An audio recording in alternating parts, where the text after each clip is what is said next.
Hai guys, Bitcoin pump ke harga tertingginya di tahun ini. Apa yang menjadi penyebab kenaikan harga ini kita akan lihat. Dan ada juga perbandingan bottom di tahun 2015, 2019, dan juga di tahun 2022. Ada juga soal Bitcoin dominance dan berita lainnya. Nama saya Kalbi dan saya menyajikan informasi seputar fundamental, technical, dan on-chain analysis. Klik like dan subscribe untuk mendukung channel saya. Kita akan lihat dulu untuk Bitcoin di time frame daily, di mana ini adalah gerakan impulsif yang ke atas, sangat kuat sekali. Bitcoin bisa close kemarin di 24.300-an dan hari ini terjadi kenaikan sampai tertingginya itu di 24.900, hampir menyentuh daerah resistance yang kuat di daerah 25 ribuan. Ada bearish divergence yang terbentuk di sini, money flow dan green dot di cipher ini menunjukkan kalau masih bullish untuk daily-nya, dan di 4 jamnya itu ada red dot sebenarnya. Money flow-nya itu masih hijau, jadi tidak terlalu bearish, dan tidak ada bearish divergence juga di 4 jamnya, jadi kenaikan pasti bisa terjadi untuk Bitcoin, apalagi kalau misalnya berhasil breakout daripada harga 25.000 ini, maka akan lebih mudah untuk naik ke atas. Kalau di pola-pola sebelumnya, yaitu di tahun 2015 sendiri, kita melihat kalau ini adalah proses bottoming daripada harga Bitcoin, daerah yang terendahnya itu yaitu yang ada di sini, di mana tahun 2015 Bitcoin membuat yang namanya double bottom, seperti ini. Ada bottom yang pertama di sini, kemudian yang kedua itu dia lebih tinggi dengan yang sebelumnya, higher low, dan ini apakah kondisi sekarang itu ketika Bitcoin itu mencapai rejection di 25.000, apakah akan terjadi hal yang seperti di sini, ada rejection dari situ dan kemudian harga bisa turun dari situ, dan turunnya sampai ke berapa kalau kita lihat dari Fibonacci retracement, ini dia turun sampai ke 61,8-nya teman-teman. Jadi merupakan daerah yang baik sekali untuk membelinya ketika terjadi retracement seperti ini. Apakah akan terulang hal yang sama untuk Bitcoin ketika dia menyentuh 25.000 ini? Ya teman-teman, kita tidak tahu, tetapi kita harus bersiap untuk kedua skenario ini ya teman-teman. Skenario kedua adalah dia di mana ketika Bitcoin ini di tahun 2019 dia berusaha untuk menembus neckline yang ada di harga 4.000 ini, sama seperti yang kondisi sekarang ini ya teman-teman. Itu dia ada rejection yang cukup kuat membuatnya turun di hari itu cukup dalam, dan ini kalau kita ambil dari sini, dia bounce dari 61,8-nya. Kalau kita ambil dari sini, itu dia bounce dari Fibonacci 50-nya. Jadi kalau misalnya terjadi retracement yang sama juga, maka kita bisa beli Bitcoin di Fibonacci 50 atau di 61,8-nya teman-teman. Dan apa yang terjadi dari sini, Bitcoin dari Fibonacci 61,8 tersebut dia perlahan-lahan naik, mengumpulkan energinya dan langsung breakout sekitar 1 bulan kemudian. Kondisi 2019 ini mirip sekali dengan yang sekarang, di mana hari ini tanggal 16 itu dekat dengan di tahun 2019 ini, yaitu di tanggal 24 Februari ya. Jadi beda seminggu dengan ini. Apakah akan terulang hal yang sama? Kita akan lihat ketika Bitcoin itu menyentuh daerah 25.000-nya. Apakah akan ada rejection kuat yang menanti? Tetapi kita juga tidak menutup kemungkinan kalau misalnya Bitcoin itu tiba-tiba melakukan hal yang seperti ini yang terjadi di bulan April. Nah, kalau misalnya Bitcoin melakukan retracement ya teman-teman, jadi tiba-tiba dihadang oleh resistance 25.000 ini, maka terus kemudian dia ke bawah, maka kita bisa mulai membelinya itu di Fibonacci 50 atau Fibonacci 61,8-nya.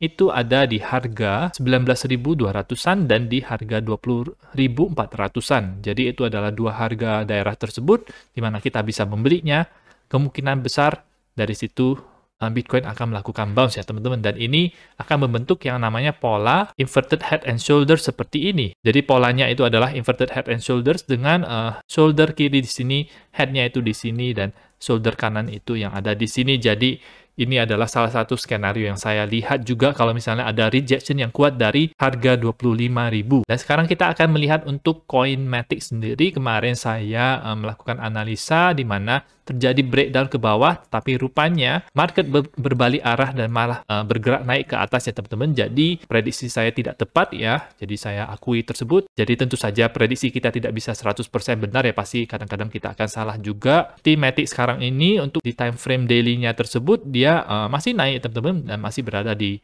bawah garis trend line yang ada di sini itu. Ini masih ada daily bearish divergence-nya yang terbentuk di sini meskipun money flow-nya dan ada green dot hijau.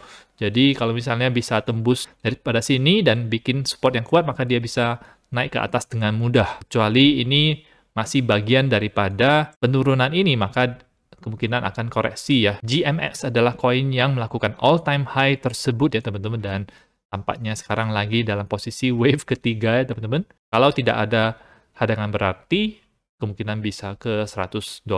Dan di sini ada bearish divergence juga mirip sekali dengan apa yang dialami oleh Matic. Untuk koin AI sendiri, menurut saya masih ada potensi untuk terjadi koreksi yang lebih dalam ya teman-teman. Kita lihat kalau ada perlemahan daripada koin Graph, koin Pad juga, candle daily-nya itu lagi merah. Ocean juga ini adalah salah satu koin AI, dan juga untuk AJIX sendiri kemungkinan bisa ke daerah yang lebih rendah, mungkin dekat-dekat dengan 61,8-nya. Apalagi kalau melihat kalau Bitcoin rejected di 25.000, maka altcoin bisa longsor. Dan sekarang kita melihat real Bitcoin dominance, di mana ini real Bitcoin dominance itu tanpa stablecoin, jadi beneran perbandingan Bitcoin dengan altcoin lainnya. Ini dengan mengikut sertakan ETH, di mana Bitcoin itu tampaknya menguat selama seminggu terakhir ini ya teman-teman. Kalau tanpa ETH maka dia mengalami kenaikan juga, tetapi mirip dengan di bulan Januari. Jadi ada perlemahan kenaikan daripada altcoin sekarang ini. Mungkin karena altcoin itu lebih mendahului Bitcoin, mereka sudah naik lumayan banyak, jadi mungkin waktunya untuk altcoin koreksi dulu ya teman-teman. Berita selanjutnya adalah ini dari Binance ya, kemungkinan mereka akan membayar penalti untuk menyelesaikan masalah investigasi daripada SEC tersebut ya teman-teman. Kraken, salah satu exchange terbesar daripada US, setuju untuk membayar $30 juta. Binance siap-siap untuk membayar denda tersebut, meskipun kalau kita lihat ini yang sebenarnya yang diserang oleh SEC adalah Paxos ya teman-teman, mengeluarkan koin BUSD, dan Binance sendiri ini memang dia ada Binance.US, tapi saya kurang tahu bagaimana. Tapi yang pasti Binance Global tidak terkait dengan ini, kemungkinan adalah Binance.US yang harus berurusan dengan Amerika. Berita lain juga dari perkembangan teknologi Ethereum, ZK Sync akan memberikan berbagai pengumuman mungkin hari ini malam ya teman-teman. Sejak testnet daripada ZK Sync 2.0 ini ada 8,8 juta transaksi, 500.000 address yang aktif, ada 30.000 kontrak yang di-deploy, dan 626 blok yang sudah berjalan. Jadi kita akan pantau terus apa yang menjadi pemberitahuan daripada ZK Sync tersebut, karena ini adalah teknologi endgame untuk Ethereum. Dan sekarang kita akan melihat apa yang menjadi alasan harga Bitcoin bisa naik sekarang ya teman-teman. Dimana yang pertama itu adalah data makroekonomik untuk Amerika Serikat itu mendukung Bitcoin untuk naik ya teman-teman. Dimana yang pertama adalah data CPI-nya itu memperlihatkan kalau inflasi menurun dan baik untuk saham dan kripto. Data penjualan retail dan manufaktur juga ini baik dan membuat harga kripto itu naik. Alasan kedua adalah Bitcoin sekarang tampaknya ini berbanding lurus dengan DXY ya teman-teman, indeks mata uang dolar sama-sama naik. Pendapat dari Jeff Ross di mana Bitcoin naik itu karena ada meningkatnya likuiditas daripada dunia. Seperti yang dibilang oleh analis TechDev, di mana dia membandingkan dengan Chinese 10-year yield-nya tersebut, itu merupakan indikator likuiditas dunia dan sudah mulai naik grafiknya itu berbanding lurus dengan Bitcoin. Yang ketiga adalah dari Whale sendiri. Whale sendiri banyak membeli dan kemudian akan ada rejection di harga 25.000.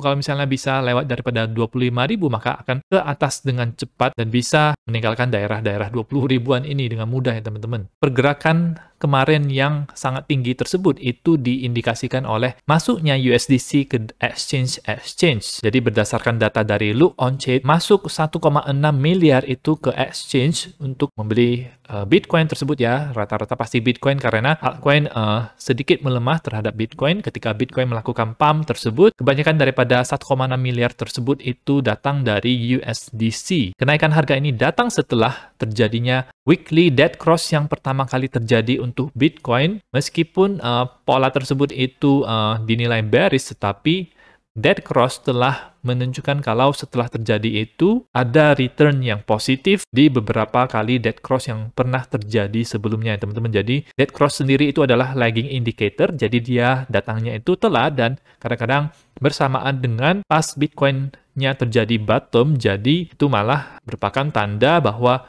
Bitcoin itu akan naik malahan, bukan turun. Jadi itu saja untuk informasi pada video kali ini. Semoga bermanfaat. Teman-teman bisa dukung channel saya dengan mengklik like dan subscribe, dan nantikan video saya selanjutnya.